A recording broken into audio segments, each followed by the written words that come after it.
What's going on, y'all? Welcome back to 8 Cubes. I'm KMBest. I am joined today by legendary ladder grinder, top 4 finisher of Golden Gauntlet. You probably know who he is.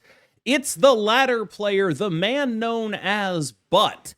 Now, this is one of, if not the foremost off-meta Marvel Snap players in the game. You probably have played a deck of his. You've maybe seen them go viral on Reddit in some way. We have the pleasure of forcing him to conform to the format of this show, but maybe he'll go off meta on us. But how are you doing today? What is your feeling about, being placed in the restrictions of the podcast format, the general vibe of this show that we definitely did not lift from Pardon the Interruption, all of those things? Great. I'm happy to be here. I can't wait to talk about none of the topics that you list on the side, or go completely out of order. But no, Sure. it's good to be here. And it's funny because I do play a lot of off meta stuff, but as you know, I have a lot of opinions on what is meta and Sure. how the meta things are. So I feel somewhat qualified to talk to these things. I think people think of playing off meta as a lot more coloring outside of the lines than it actually is. When to me, like, a lot of the primary skills of being an off meta gamer are knowing what you have to beat, and which is to say being very well versed in the meta in the first place. You got to know where the lines are to color outside of them. Definitely. Yes. Yeah. I think a lot of people start with the I'm going to color outside of them and they can't really see the lines. And I think that's that's sort of where your expertise comes in, because understanding where these lines are and why things are happening the way they are, that's what allows you to do something like that seems stupid on its face, but is actually very sort of well considered and thought out. Alternately, you could just play M'Baku. But with that said, I'm not opposed to doing something stupid on its face as well. But yes, you're 100% right. Let's talk about Zombie Captain Marvel, who is the card coming out on Tuesday. She is a 4/4 with an activate ability that has some pretty troubling text for fans of a balanced game, but I think they might have finally gotten it right. This activate ability says, destroy all units at this location that are yours, all of your units at this location, gain 3 power for each, a +3, and move to a location where you're losing. What do you see when you see all of those pieces fused together? A 4-cost activate, +3 on the ability, and some destroy synergy that doesn't obviously go in a destroy deck. I mean, I think that's what you nailed right there, is that this card doesn't go in. I mean, a 4/13 that moves to a location you're losing sounds nuts. But if you really think about it, does it really go into a classic destroy deck? Maybe not, because it's activate, which means if you play it, you're not getting your Deadpool, your Headpool, your whatever back that turn. In a deck where you really want to get those cards back, you want to destroy them as often as possible. So I don't know if it goes in your classic destroy deck, but something like maybe Deathbird or something like a Sentry deck, I could really see. I mean, a 4/13 is just. I mean, those stats are nuts, right? And then the ability is great too. Going to a location you're losing, maybe we see some sort of Winter Soldier actually seeing some play. But yeah, I mean, I'm a big fan of Deathbird. I know Deathbird is not necessarily the most meta destroy version, or even like meta at all, or even off meta at all, because no one's playing it. But that's my favorite type of destroy. So I'm looking forward to trying it in that, definitely. And yeah, maybe some Sentry stuff also. I think the Sentry stuff seems pretty appealing to me. If you told me, like, this is, like, your better Lady Deathstrike, I'm like, oh, yeah, okay, I can see that. Like, that's, I get an 8-power dude that moves at minimum if I, like, put that on the lane. And you can sort of prep it for the Sentry stuff showing up, too, where it's like, this could just be on the board and blow up the Sentry stuff later. That seems compelling to me. Nimrod stuff, maybe? I mean, Nimrod loves having, like, this is an even worse Kid Omega probably, but like it's still like seeing it, like being able to do like activate your Kid Omega on a Nimrod, activate this too kind of thing. Like maybe that's the kind of thing that can let you be a Nimrod at 6 gamer more. Like just put 24 in every lane or whatever. That seems plausible to me. The general thing though that strikes me about this card is that it is going to be very difficult to find a tier 1 deck that it fits in. And that's sort of like the day one deck building hack that a lot of content creators do, is they're like, all right, does this go in anything that's already good so I can figure out if it compares well to the other options? This is very much like an outside the lines card. And it's kind of why I'm glad we've got you on here for it, because it doesn't want to go into normal Deadpool destroy deck. I don't know where it does want to go, but the thing that really constantly stands out to me is I hate taking turns off blowing my stuff up on 4 and 5 in every destroy deck I play. So this is more like a Dormammu type of card, a value destroy type of card. I think that Bucky Barnes call out, I think that actually might be like the kind of thing where you're onto something. Like that kind of deck where you're like, what is the minimal stats destroy package? Maybe some interaction that goes along with it. This deck gets that, this card gets that kind of deck one more step closer to existing. Totally, yeah. And I with Deathbird, sometimes if you're running Death and Mockingbird, you have a really awkward decision of when you're, do you get Mockingbird out early enough? Because you're usually destroying your tokens at some point. So I do think this maybe helps with that a little bit. Maybe not. I don't know. But yeah, I mean, that's to me seems like the most obvious answer. And then yeah, maybe some Annie stuff. But you do have a lot of answers in Annie already for for Sentry for the Void. So it's just so much stats that maybe it takes.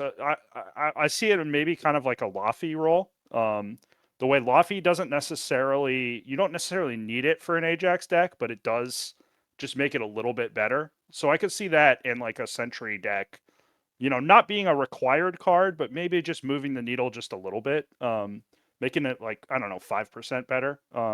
But who knows? Yeah, I mean, I'm definitely playing with Winter Soldier. That's definitely going to be the first thing I try. Because I have that variant. So I keep waiting for an excuse to buy that variant. I've never gotten one. The other thing that sticks out about this card, though, is I think that it's actually going to be a shockingly tricky card to play. And what I mean by that is the way priority interacts with this card, and it's the last part of its text about winning and losing lanes, is really notable. Like, I'm already envisioning several different outcomes of like, okay, will this card stay put if it's good, if it's what's winning you this lane? Because it doesn't look like it's worded that it'll do that. And that's not how I read it. Definitely. Yeah. Not. Which makes it like almost a downside. I don't exactly know how to phrase it, where it's like, is there a way they can make it stay put? I don't really know. But it guaranteed moving is like, oh, that's not as good as I would want it to be. And maybe I need to like fill up all my lanes so that doesn't happen and I keep it there as a juke. Or, I got to make sure that it doesn't happen because I have priority. But if I didn't have priority, I'd be wanting it to move. Stuff like that is going to be, like, interacting with that last ability is going to be fairly complex based on priority and who's winning what when. Totally. And I feel like it's a little awkward because this seems like it would be, for 4 cards with Activate are already awkward because there's 2 turns you can play them to get their effect. And I feel like this is a play on 4, Activate on 5. If you really want to make full use of it, right? Because, as you said, if you're destroying every card in a lane and it's moving, you're throwing that lane, like in all realistically. Like maybe you have a Wolverine there, maybe you have the Winter Soldier there, but like, come on, you're probably not losing, or you're probably not winning that lane. So to me, it's like, yeah, you really want to play it on 4, activate it on 5. And yeah, as you said, it could definitely get pretty awkward. Next up, Zombie Mr. Fantastic review section. Zombie Mr. Fantastic 2/2 on reveal, Horde 2, activate +1 power to up to 4 created cards. The Horde is obviously one of these cards, so most of the time this is a 2/5 and up. Can be a 2/4 only on the final turn of the game. Very solid card. Not what the Zombie Horde package is necessarily built around, but I think we'll talk a little bit more about the Zombie Horde utility of this card in that topic. And specifically here, I think what stands out about Zombie Mr. Fantastic is that it is the strongest Horde card to go in a non-Horde deck. This is a card that can go into Thanos. This is a card that can go into Arishem. This is a card that can go into various Victoria hand lists. I think it's far from optimal in those lists. That's sort of where my head is at, except maybe RSM, where like at some point I can very easily see just being like, yeah, you're probably interested in playing the 2/8. All right, sure, whatever. Thanos feels okay, but it also feels okay without it. This card is strong, but I guess what I wanted to ask you is, do you have any special insight or perspective on why a conditional 2/8 feels so medium? Yeah, I really didn't. I did not expect this to be so medium. I have the same reaction as you. I thought this was going to be very good, Yeah. and not necessarily in Horde decks, right? Just like in a Victoria hand deck. I would actually argue that the Hunger might even be the most splashable Horde card, more so than Zombie Mr. F. But yeah, I think the thing that's cool about this card is we're starting to see a lot more hybrid Horde decks, especially because there's frankly not enough Horde cards to really make a Horde focused deck. And with a Horde focused deck, if you don't have Giant Man, like how are you going to win a second lane? So I do think it's cool in that sense, but I expected this card to be busted, and it doesn't feel busted at all. It feels good-ish, not great. But so yeah, I think it's a cool card. Yeah, and I think doing the combo, the Horde stuff that doesn't rely on the Horde it's key in that. But at the end of the day, I mean, I know we'll talk some about this in the zombie buff stuff, but it's good that that Horde is playable, but it really doesn't feel that overpowered at this point. I have a theory on why this card is okay. And that theory is related to the topic we're going to talk about in 4, so I don't want to spoil too much of it. But my theory is basically cards like this, these sort of cheap, powerful guy. Those were OP when we had a lot of really good cleanup cards that could all go in your deck. When Shang-Chi was solving every problem. When Enchantress was solving a million problems and also was big. Like, when those cards were more generally applicable, we had a 2/3 Shadow King. We had a 4/3 Shang-Chi. We had a 4/6 Enchantress. We don't have that anymore. And also, those cards are less applicable because something that they've done is create decks that really don't want to be vulnerable to any of that. Like Invisible Woman First Steps, dodging all of that stuff just by the nature of what she is. And so, a lot of those type of cards are good because they were followed up by things that invalidated anyone from doing anything else, but were themselves not vulnerable to those things. Now, we are in a space where that is no longer true. And so the synergy type of decks are just getting stronger and stronger. And there are no more powerful erasers that can go all in your deck and deal with everything that's happening. The erasers are weaker. And so cards like this, there's just like 2/8? What the hell? That's not actually going to beat something that's doing multiplicative scaling. We've got, like, the analogy I would say is like, it used to be pretty okay to play these guys before every deck had like some way of being Iron Man scaling. There's a lot more Iron Man scaling now, and I think that's the thing that pushes this guy down. Yeah, that's 100% correct. Actually, I didn't think about it like that, but you're 100% right. We're not in a small ball era right now. Tech is not teching. So, a 2/8 does not move the needle, which is crazy to say. They could what's just it do going that. to do? They could just like make a 2/8 and it would be good, but it wouldn't be like, this is the best card in the game. Right, yeah. At the end of the day, you're still going to lose to Dakins and Human Torches and things like that. Yeah. I can't decide with that framing in mind what to talk about the Zombie Horde stuff about in this context, because it's like, do I say that Zombie Horde is an example of things being more than the sum of their parts, doing a little bit of multiplicative stacking? Because there is a little bit of multiplicative stacking in there. Zombie Giant Man he's a pretty, like, he basically just says, your Horde ×2. Like, that's kind of what he's doing. But at the same time, it's also like small enough that it feels more like a normal mid-range deck right now. Like right now, this zombie package, I think it's quite good. It feels like it feels sort of like a modern era Darkhawk is sort of what I would say. Like, it's like, okay, what would it take to make a Darkhawk Devil Dinosaur deck competitive in the modern day? And the answer is like, a lot more power. So that's what they got to here. Like, there are still problems that numbers can solve. The other thing I really like about the Zombie Horde package that I think is worth talking about is it does it all very cheaply. There's not expensive cards in here, which allows it to be a sort of V-hand analog. When I look at V-hand decks and I look at the Zombie Horde decks, what is starting to trigger in my brain is those are the same thing. Those are the same deck. It's the same, like, 10-ish cards that do some amount of stats, and then just like a couple of tech cards. They're both Cosmic Ghost Rider decks if you're playing Cougar's list of V-hand, which you probably should because I think it's a really good list. That's sort of where I'm at on the zombie stuff after the buffs. The buffs were, like, totally safe, right? Like, you're coming away from this thinking, like, not only were these fine, but they could do more.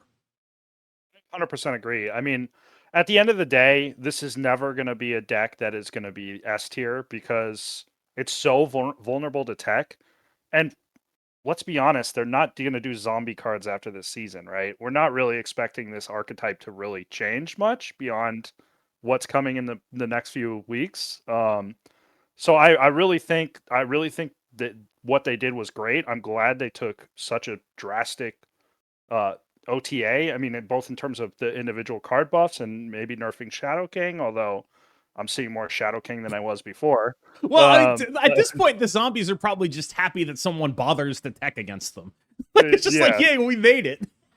Yeah, no, 100%. But I think it's great. I mean, it's playable, definitely. It's good, even, but it's not going to break the meta. It's not the meta's not warping around this card beyond maybe people running Shadow King, or these cards, I should say. And frankly, that's probably just because it's the cool new toy, right? I mean, if this is a month later, I don't know how much this is really going to be present. Maybe it still will be. I don't know. I do think, like, to what you're saying, it's a fun deck, right? It kind of reminds me of like the Silky Smooth, Hope Summers, Kitty Pride, Angela stuff. I guess Hope Summers wasn't around for that, but I think those were decks that a lot of people really like to play, and it's a really fun play style because you're playing a lot of cards. There's a lot of options for you. You feel like you're really making important decisions every turn. So it's a fun deck, and I'm glad they buffed it. But I don't think it's breaking the game, definitely. I think if you want the zombie package to see play beyond this month, what you want to see is demonstration of it as a core that can use tech cards to adapt to the metagame. So far, I have seen that. It's also been 3 days. So, like, that's, like, if you're like, should I invest in this zombie package? I mean, there's a real world where it's a sort of V-hand-esque presence in the metagame forever, right? Like, it is on that level of power to me right now. It is about that good.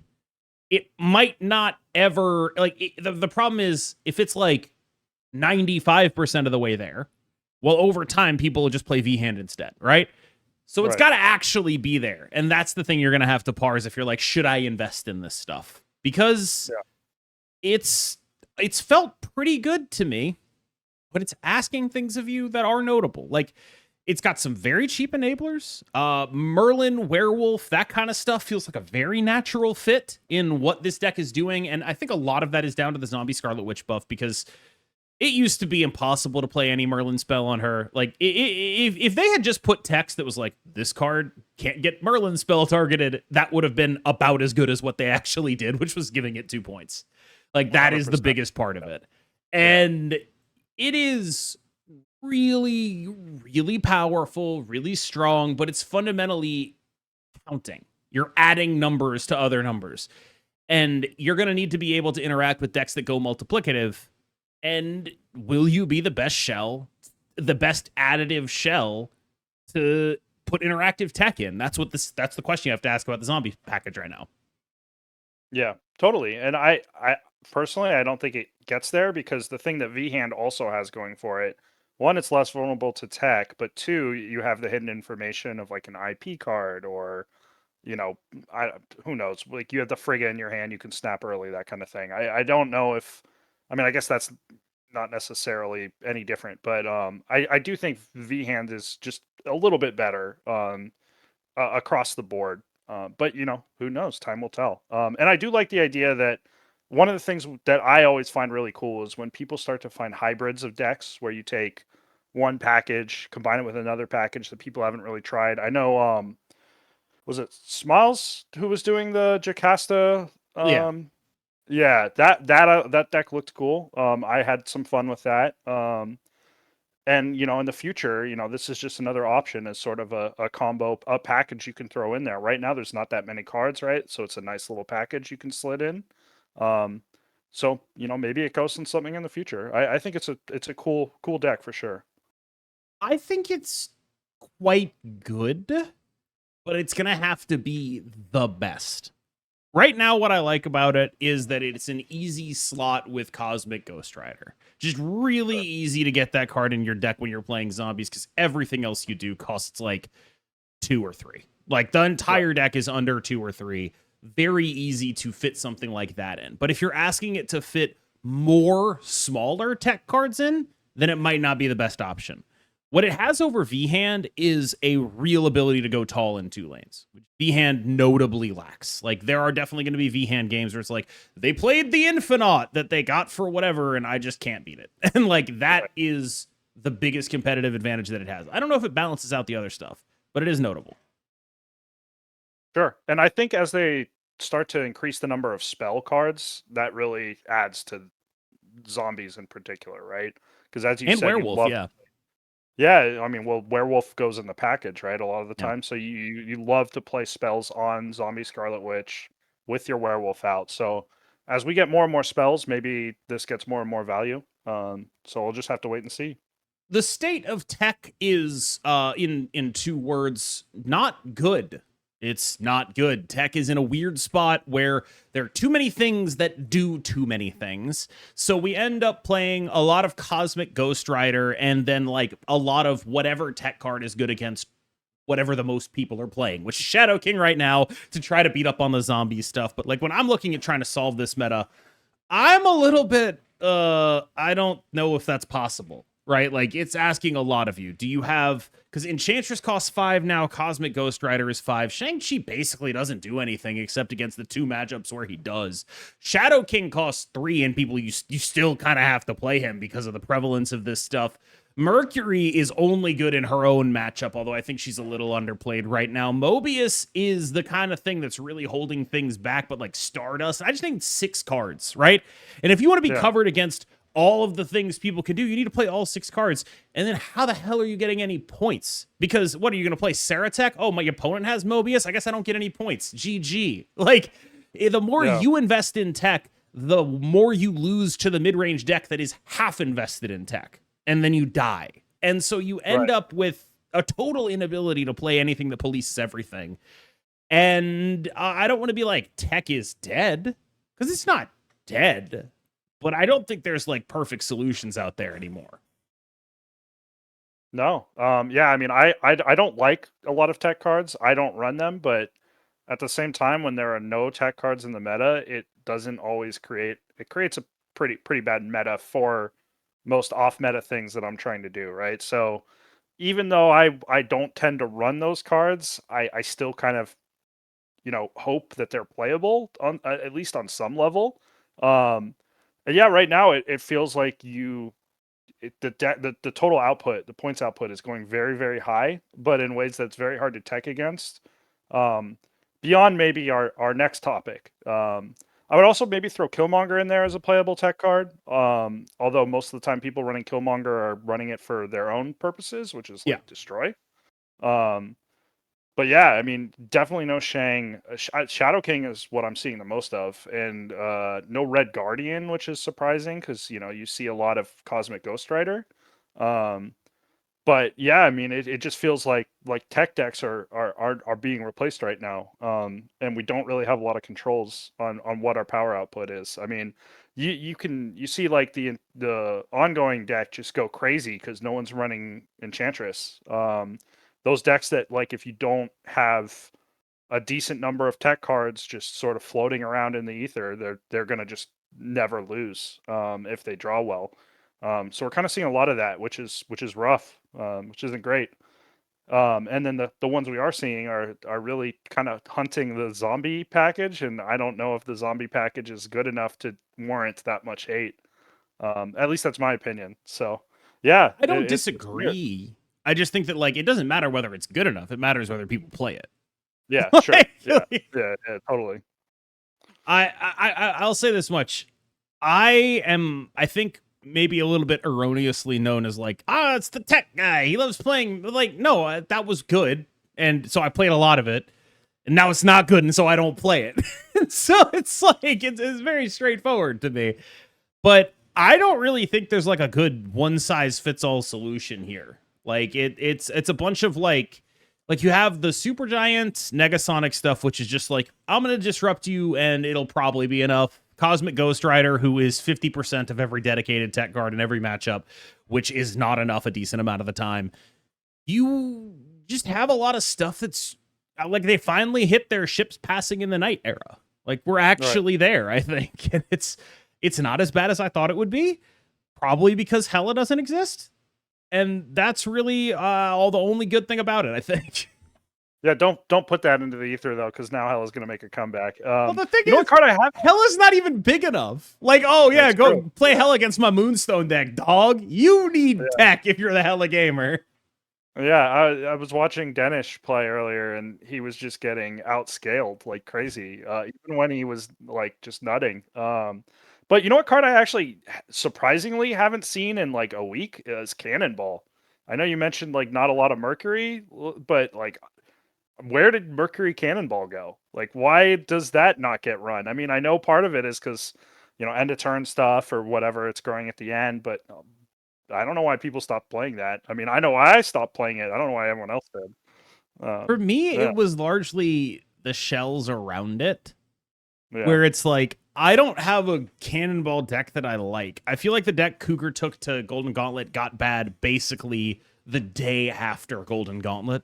Like it was just and the truth is, this is the true about a lot of Golden Gauntlet decks. This is not shade to Cougar. It was never actually that good. It was just a good Golden Gauntlet deck, right? Sure.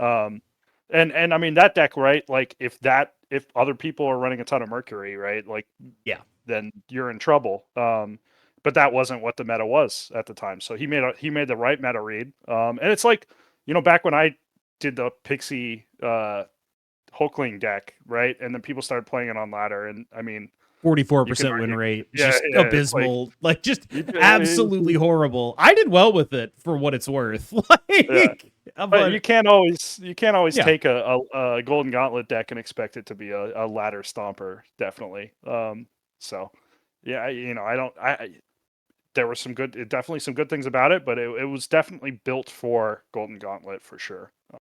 I think the biggest difference between what you saw in Golden Gauntlet and what you see on ladder is the preponderance of super giants at the top levels. Because in that Golden Gauntlet metagame, it was very clear to basically everyone. I think I've told the story about Browday asking a bunch of different people, what should I play? And everyone kind of independently being like, you should play Super Giant Sauron. And then we all realized that he like sent us a copy pasted question. That was like the exact same question to everybody. But everyone gave him the same advice.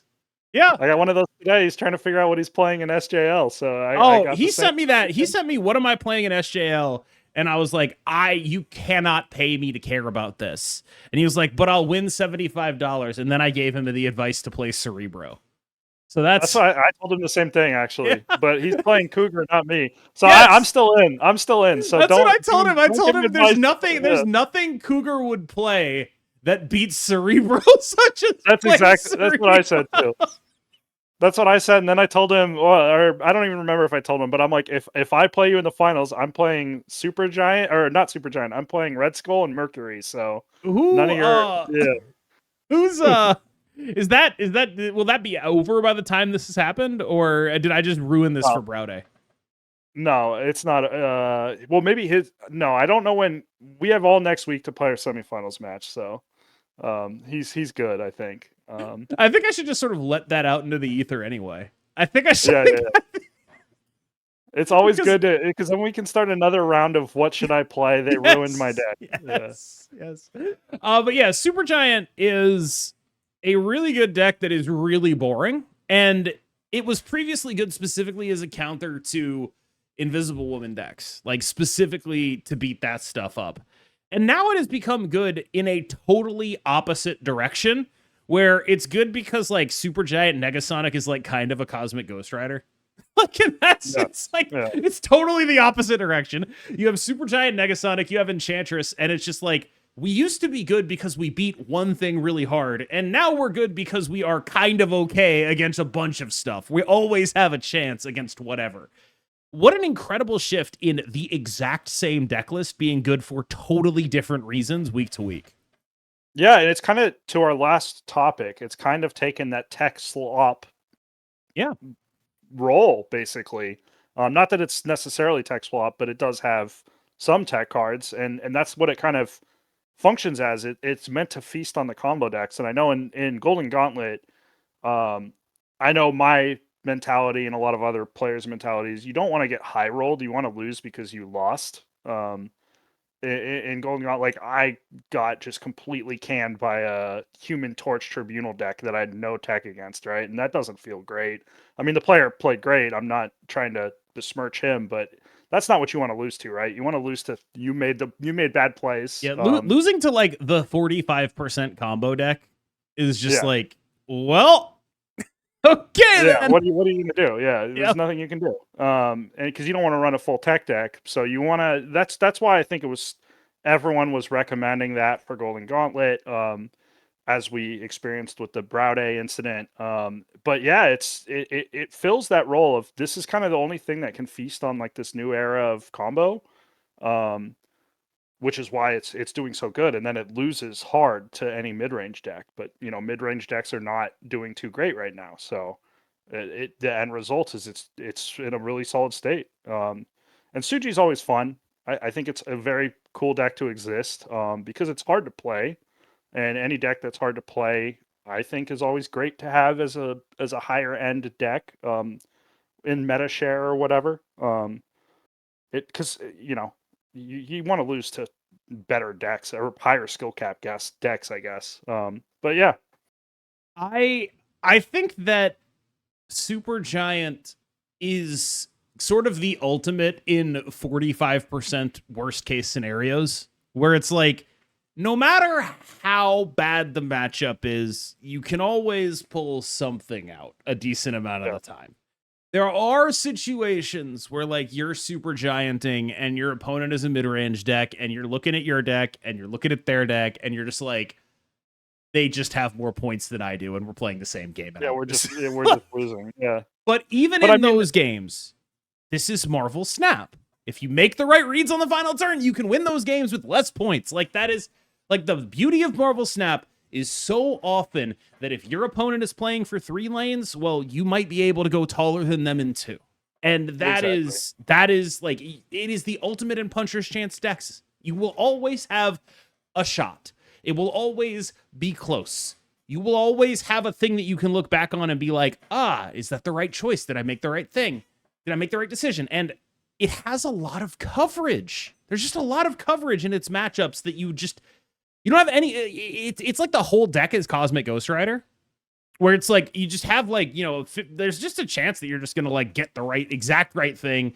You got them with the Negasonic. You got the perfect read. They died. There goes their Iron Man, their Moonstone, their whatever it was that they were doing, right? Like, their whole thing just stops working.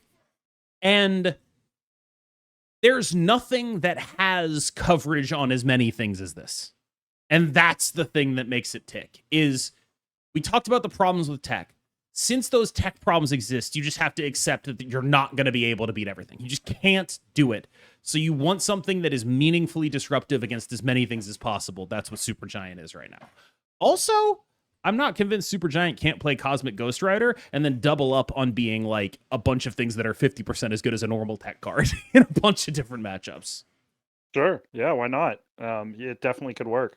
Zombie Sentry is going to drop in Grand Arena. Zombie Sentry is a 3/4 on reveal. Takes a look at the right location.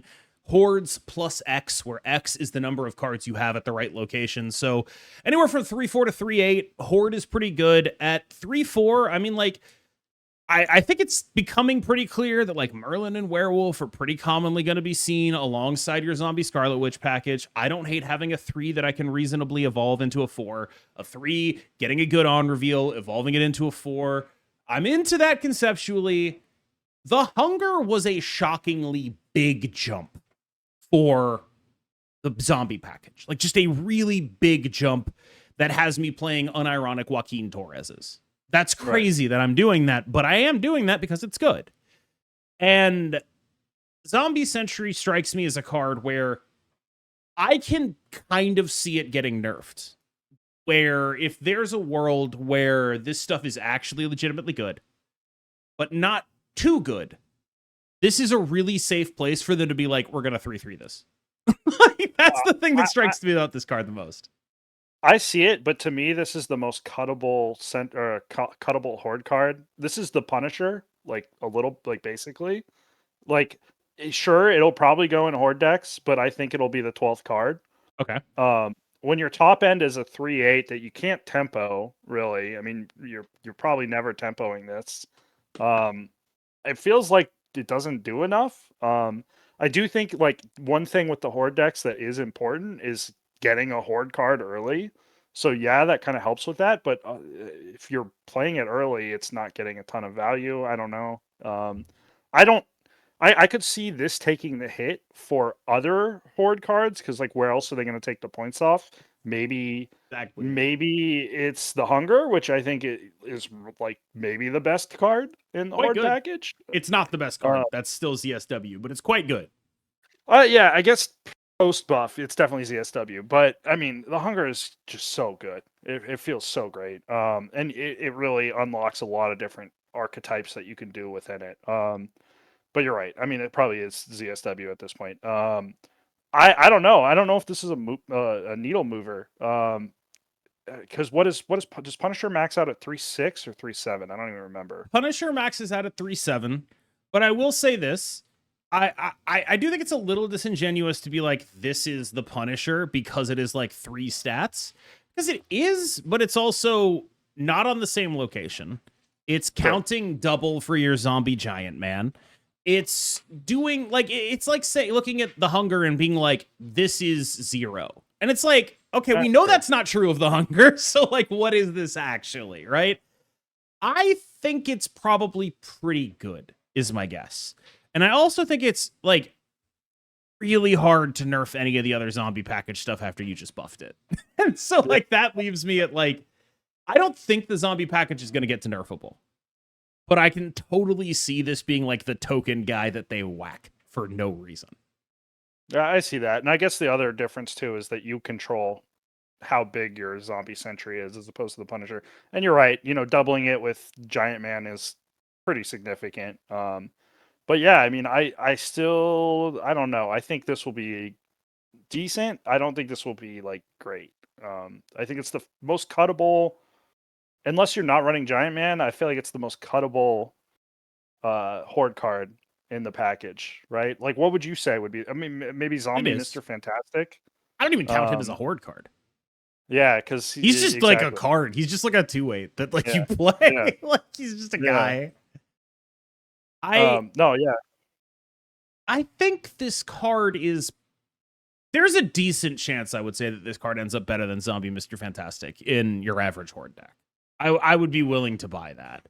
And like, there's a lot of reasons why that doesn't end up true, right? Like, you probably want to be a Merlin deck, which means you probably want to be a Hood deck. You have Merlin created cards. Zombie Mr. Fantastic is an on reveal that is also a Horde, that is also a thing that you can evolve or flush away. Like, there's a lot of upside in ZMF in the specific context of being a Merlin werewolf deck in addition to being a zombie Horde deck, right? Like, so maybe it won't happen. But I think you're a little bit low on a card that just says, I'm a 3/8 and sometimes I'm a 3/12. Like, that's just that's pretty good. It's not always a 3/8, right? Like, you have to have a full right lane. So obviously you're going to start stacking your ZSW right all the time. Well, you just like dump spells in there, right? Like, it's just like 2 Merlin spells face down on the turn you play this. But isn't like your late turns are kind of spoken for, right? If you're playing Cosmic Ghost Rider and you're playing Giant Man. So it's awkward timing, right? Because you don't want to play it too early because your right lane's not full. I don't know. Maybe I could be totally underrating it. To me, this one feels very mid. Good-ish, but not maybe mid is underrating it for sure, but it doesn't look too great. It doesn't really move the needle in my mind. I buy goodish. I also buy doesn't move the needle because I think nothing about the zombie package will change what it is, which is additive scaling in a world where it's like additive scaling with sometimes you have a top end of a bit of a multiplier, which is not going to compete with the people who are doing true multiplication. And this card doesn't change that dynamic, so I buy that. It's just like, I think if this card did change that dynamic, then we'd be complaining about it, you know? Like, it's probably good. That card doesn't, like, whatever changes that dynamic was probably, like, super busted. Like, Zombie Giant Man 2, and we don't want that. It would be cool, though, if we had another Mr. Fantastic, where it's like, okay, this is a way to tie it into a different archetype, right? This one's just boring stats, I guess. Doesn't really do any of that, so that's a little too bad. And I guess we're probably not really getting any more of that. Are there any other Horde cards? That's the last one, as far as we know. Yeah. Right. I don't want to suck off second dinner too hard here, but I do think it's pretty smart the way they did distribution for these cards. There is the Season Pass Zombie Scarlet Witch, Zombie Giant Man in Series 4, and then the only one that you can actually buy, that being Zombie Mr. Fantastic, the only one that's like a full price Series 5, is the one that hooks into other stuff.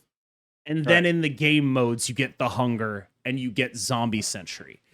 In as much, like, I see people on Twitter being like, I feel like it's such a commitment to go get these cards. And I'm like, I don't think they could have done any better. I just don't think they could have done any better with the distribution of this package. They did everything possible within, like, short of literally giving you the whole deck for free. If they're going to make cards that go into their distribution system, there is no better way to do it than what they did here. Absolutely none. So it does sort of make me sad that I still see people like acting like this is the Invisible Woman deck, where it's like, no, dude, those were all Series 5. What are you talking about? Yeah. Yeah, and I mean, I don't know if we really see this archetype grow, but anytime we get a new archetype, it's always just a good thing, right? Like, we want more variety. This isn't poker where we have the same cards available to everyone, in our hand or whatever. The more variety in deck lists, the better, right? Like, we don't want to play mirrors over and over. Mirrors suck. So more archetypes is good. Moving on to Grand Arena. This is a little bit more of a freestyle topic. Just, you're the out of the box guy. Grand Arena to me is the best game mode they've ever done by leaps and bounds. Like, I cannot express how much better Grand Arena is than 100% of other game modes.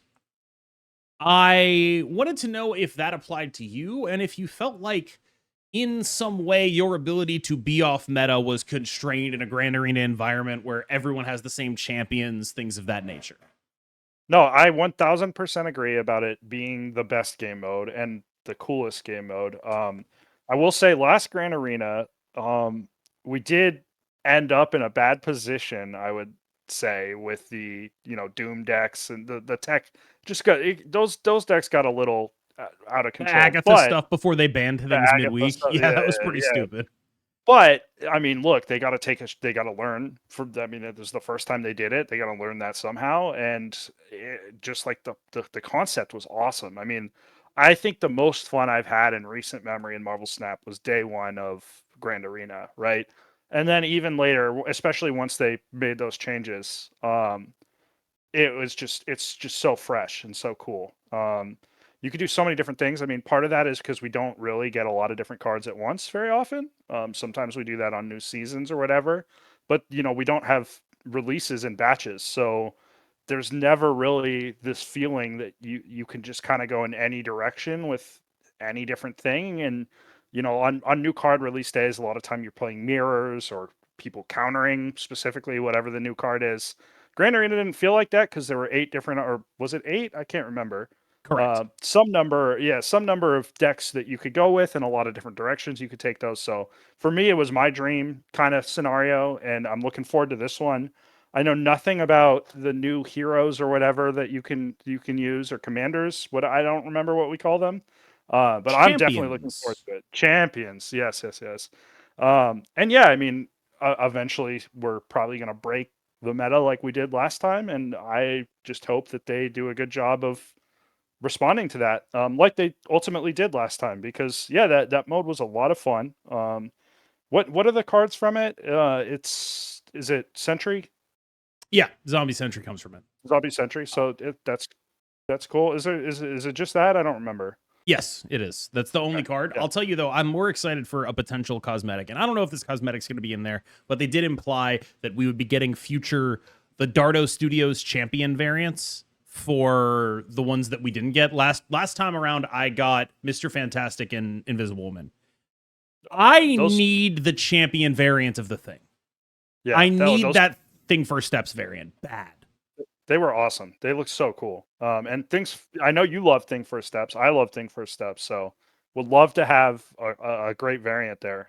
Yeah, Grand Arena is awesome. I don't. It's hard. It's hard to imagine any real complaints.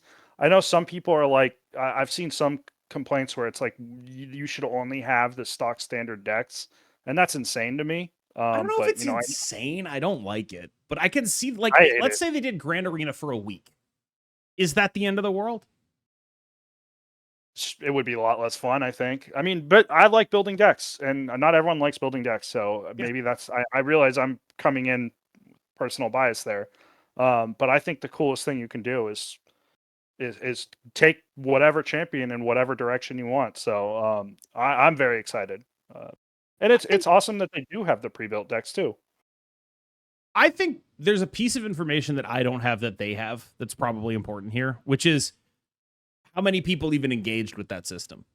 Like, sure. They are the people who would have that information. I wouldn't be surprised because, Mr. Fantastic was the first deck on the queue. I wouldn't be surprised if just being the first deck meant that Mr. Fantastic saw a bunch of play. Like, that kind of stuff is so real when it comes to, like, UI design. That is true, and a lot of people engaged with this game differently than we do, right? Like, it's a toilet game, so they're just grabbing the first thing on it, grab that pre-built deck, and just pop right in. So, I guess it is good. On the toilet, you'd be popping right out. Good point. Yeah. Last up in this XL double stuffed double butt episode, but has a soapbox he'd like to get on. I got two. I mean, the first one, you know what's coming. Okay. Buff and Baku. Sure. Why not? Come on, man. We got a Buff and Baku. I'm gonna. This is the soapbox I'll be on until I die. Okay. On a more serious note, I think we need to get control of all the doubling in this game, and I don't mean like Black Panther. I mean Human Torch, Deadpool, and Dakin. I just think those decks can scale way too easily in ways that if you don't tech against, it's just not fun. I think they're cool cards and concepts, but I just think the game is a lot healthier when those aren't the best decks in the meta. So I don't know how you would change them, but I think doubling in a way that's repeatable is just not healthy. And we got to get rid of that somehow, or we got to completely tame that back. I find it hard to imagine a tech card that's like, instead of doubling, do something else, right? Like, I kind of think this is how they want the game to be, where they have a bunch of really compelling and interesting strategies, and they're built around these really resonant characters like Deadpool. I mean, granted, I bet they wish it wasn't Dakin, but like Invisible Woman First Steps, that's Sue Storm, dude. Like, that's Marvel's first family. Deadpool is the guy. Like, that, come on. You got Wisecracking Ryan Reynolds running around. Like, I think that the game is in an infinitely more appealing state to a casual player right now than it ever has been. That's my personal belief. And I wonder, like, we talk about the tech stuff and all of that. How long ago could they have nerfed Shang-Chi? It turns out we were all just wrong that he was important. This is kind of fine. Not all of us. Not all of us are wrong. But yeah, no, I mean that's true. But if they just did like limit once per turn, right? That doesn't even affect Deadpool. Yeah. But that would feel a lot better with Dakin. Definitely a lot better with Human Torch. Maybe that would make Dakin too bad. I don't know. I don't see how you. I guess it would be very hard to just discard one shard a turn and not the other in a controlled way. So maybe that's not the answer, but I do think it's just really not fun to play against Dakin or to play against Human Torch, and it's just like, okay, I lost this game because they drew the cards, and it doesn't really matter what I did, right? Like, Yeah, I'm watching an ad at this point. Is kind of how it feels. And I guess that you doesn't just definitely are. apply. Yes, no, it does feel like you're getting clip farmed. That's Yeah, actually what it feels like. yeah. You gotta watch the ad to play your next game, right? It's gone full gotcha. Yeah, no, but there's other decks that are like that too. And I guess I just don't like that in general. But that off the top of my mind, that's my soapbox, right? Like, let's get rid of that. Just a full disclosure here. He says, off the top of my mind, that's my soapbox. He came up with that 50 minutes ago. It's not off the top of his mind in any way. That was a Top of my pre-planned mind when you. segment It was the top of my mind when you asked me an hour the ago. first time you asked me. Yeah, It's still at the top of my mind. so Top of my mind true. and the bottom of the 8 cubes. So true. Oh, I've been stewing on this one for my whole Marvel Snap career, it feels like. All right, I've been KMBest. Thank you so much for watching. He's been but. I will see you next time. Landy will be back, so but will not. BU++, do you have any final shouts that you want to give out? Tell people where you may or may not actually be streaming, depending on whether or not you actually stream, things of that nature. Yeah, I have a Twitch. It's Butt Squad 888. You probably have seen me in chats before if you're a Twitch user. I don't stream often. I think I'm gonna stream. Great pitch. I have some ideas. I've got some things in the pipeline, so I will be streaming at least once this month, which is not Wow. Yeah, you know what they say? Lead with your weaknesses. right, You know? right. That's what they say. And I'm sure I'll be, I don't have a regular schedule, but I'll be here and there. So come check me out if you happen to see me live. Other than that, see me around in Twitch chats. And yeah, always on ladder, I guess. Yeah. All right. Thank you so much for watching. For BU++, BU++, I've been KMBest, and you have been phenomenal. Have a great night.